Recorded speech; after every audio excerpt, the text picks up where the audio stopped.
Hello everyone, आज हम discuss करेंगे डिविजिबिलिटी टेस्ट ऑफ 11। सपोज हमारे पास कोई नंबर है 29601। मुझसे पूछा जाता है कि whether this number is divisible by 11 और नॉट।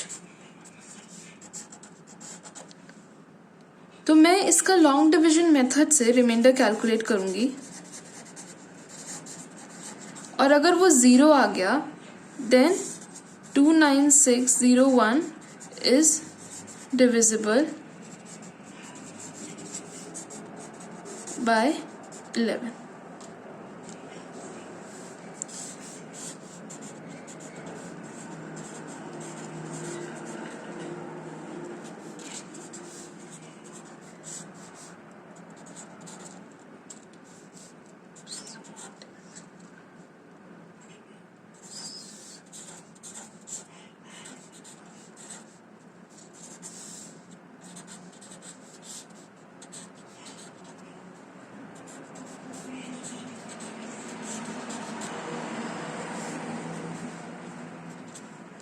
यहाँ पे हमारा 29601 11 से डिविजिबल आ रहा है क्योंकि मेरा जो रिमाइंडर है एंड में वो 0 आ गया। ठीक है, बट मुझे इसको पूरे प्रोसेस को करने में एटलीस्ट 10 सेकेंड्स लगे या 30 सेकेंड्स लगे, इनफैक्ट किसी को 1 मिनट लग सकता है। अगर मुझे बहुत जल्दी कैलकुलेट करना हो कि ये नंबर 11 से डिविजिबल है या नहीं, इसके लिए हम लोग कुछ सेट ऑफ रूल्स अप्लाई कर सकते हैं जिसको हम लोग 11 का डिविजिबिलिटी टेस्ट कहते हैं। यहाँ पे हमारे पास जो है डिविजिबिलिटी टेस्ट के अंदर मैंने रूल्स को 3 पार्ट्स में डिवाइड करा है, बहुत सिंपल 3 पार्ट्स में। पहला स्टेप है जो भी नंबर दे रखा है उसके हमें ऑड प्लेसेस पे जो डिजिट्स हैं उनका सम निकालना है। Find the sum of digits in odd places. Suppose मैंने 121 का एग्जाम्पल लिया। 121 के एग्जाम्पल में मैं यहाँ पे देखती हूँ ऑड प्लेसेस में 1 है और इधर भी 1 है, लाइक 1 + 1 2। स्टेप 2 बिल्कुल सेम, बस एक चीज का डिफरेंस है, ऑड की जगह हमें इवन का सम निकालना है। यहाँ पे हमारे पास केवल 3 डिजिट हैं तो इवन हो जाएगी सेकंड प्लेस वाली डिजिट यानी कि 2।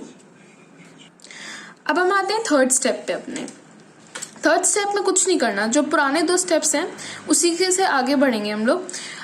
थर्ड स्टेप में हमें जो हमने सम निकाला था इवन पे और ऑड पे, इवन पे और ऑड पे, इवन पे एंड ऑड पे, हमें उन सम का डिफरेंस निकालना है।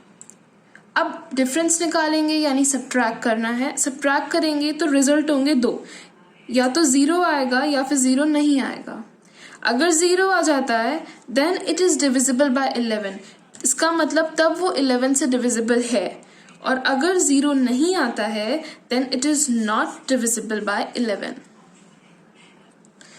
हम यहाँ पे ना अब कुछ एग्जाम्पल्स लेके देखेंगे जिससे हमें और क्लियर होगा। मैंने स्टार्टिंग में एक एग्जाम्पल लिया था 29601। मैंने इसको डिवाइड करके दिखाया था जहाँ पे हमारा रिमाइंडर 0 आया था। लेट्स सी कि इस पे हमारा डिविजिबिलिटी टेस्ट वर्क करता है या नहीं।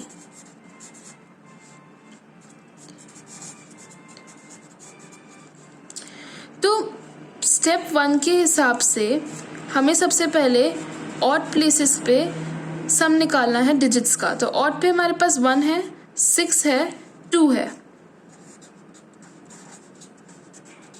मैं अगर इसका सम कैलकुलेट करती हूँ तो 9 आता है।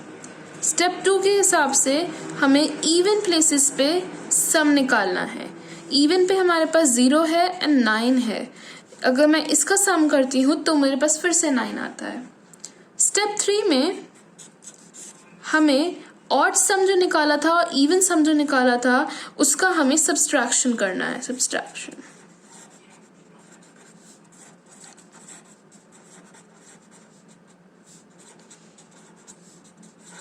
इस केस में देखें 29601 के केस में हमारा सब्ट्रैक्ट करने पे 0 आ गया है। इसका मतलब क्या था, जैसा हमने पीछे देखा था, if difference comes out to be 0 then number is divisible by 11। इसको हम लोगों ने लॉन्ग डिवीजन मेथड से भी चेक किया था, जहाँ पे मेरा रिमाइंडर 0 आ रहा था। ये तो ऑलरेडी प्रूवन था कि 29601 हमारा 11 से डिविजिबल है, बट डिविजिबिलिटी टेस्ट से भी हमारा सेम रिजल्ट आया। अब हम लेते हैं दूसरा एग्जाम्पल, जिससे हमारी अंडरस्टैंडिंग और क्लियर होगी। मैंने यहाँ पे लिया 1111111। इस एग्जाम्पल केस में हम सबसे पहले स्टेप 1 फॉलो करते हैं अपना। स्टेप 1 के हिसाब से हमें सबसे पहले ऑड नंबर्स का सम, ऑड डिजिट्स का सम निकालना है। ऑड डिजिट्स में हमारे पास 1 और 1। स्टेप 2 में हमें इवन डिजिट्स का सम निकालना है। ये केवल 3 डिजिट्स का है। 3 डिजिट्स में हमारे पास जो इवन पोजीशन पे होगा वो केवल एक नंबर है, यानी कि सम 1 ही आएगा केवल। स्टेप 3 में हमें डिफरेंस फाइंड करना था, सब्ट्रैक्शन करनी थी। जब हम डिफरेंस फाइंड करेंगे ऑड माइनस इवन का, it comes out to be 1। इसका मतलब ये है कि हमारा अगर 0 नहीं आता है और कोई और नंबर आता है, then this means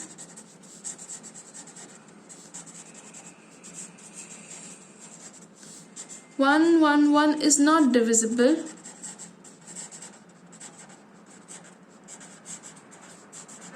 by 11।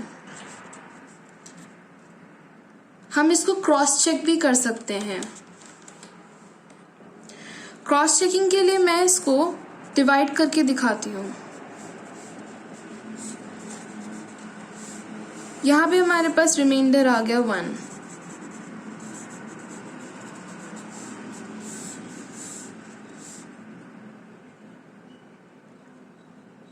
It will not further go क्योंकि 11 into 10 is 110 and 111 cannot be divisible by 11. It cannot go further.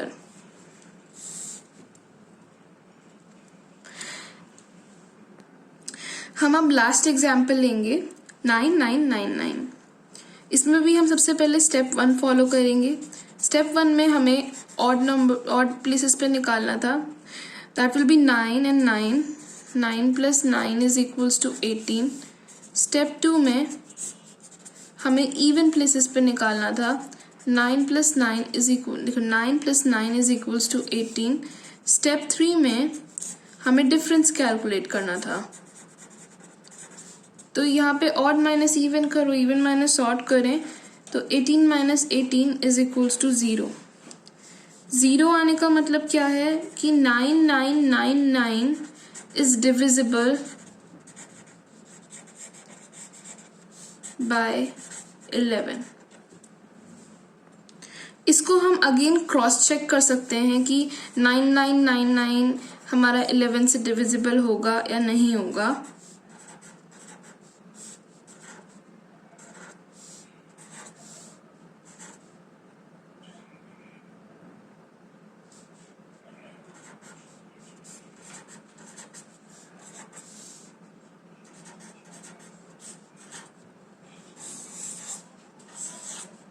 हमारा रिमाइंडर यहाँ पे 0 आ गया फिर से। इससे ये प्रूफ होता है कि हमारा डिविजिबिलिटी टेस्ट वर्क करता है बिल्कुल सही से, और हम लोग बहुत क्विकली किसी भी नंबर को बिना डिवाइड करे रिजल्ट कैलकुलेट कर सकते हैं। एट लास्ट हम कुछ प्रैक्टिस क्वेश्चन दे सकते हैं, आप इन्हें ट्राई करें। And thank you for watching.